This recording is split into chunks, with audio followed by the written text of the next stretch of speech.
నమస్కారం. ఈరోజు మనం రథసప్తమి పండుగ గురించి తెలుసుకుందాం. రథసప్తమి సూర్య భగవానుకి అంకితమైన పవిత్రమైన రోజు. రథసప్తమి మాఘమాసంలో శుక్లపక్ష సప్తమి రోజు జరుపుకుంటారు. ఈ రోజు సూర్యదేవుడు ఉత్తర దిశ వైపు తన ప్రయాణం ప్రారంభిస్తాడు.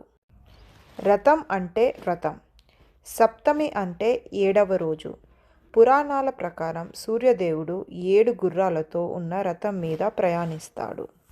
ఈ 7 రంగులు వారంలో 7 రోజులు, సూర్యప్రకాశంలో 7 రంగులు మరియు మన శరీరంలో 7 శక్తులకు సూచకం. జ్యోతిష శాస్త్రంలో సూర్యదేవుడు ఆరోగ్యం, ఆత్మబలం, విజయానికి కారకుడు. రథసప్తమి రోజు సూర్య పూజ చేస్తే ఆరోగ్యం పెరుగుతుందని నమ్మకం. ఈరోజు పొద్దున్నే లేచి స్నానం చేసి సూర్యదేవునికి ఆగ్రహం సమర్పిస్తారు. ఆదిత్య హృదయం చదవడం చాలా శుభం.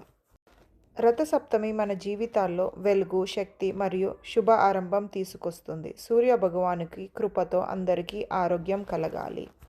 జై సూర్యదేవాయ నమః. వీడియో నచ్చితే లైక్ చేయండి, షేర్ చేయండి, సబ్స్క్రైబ్ చేయండి.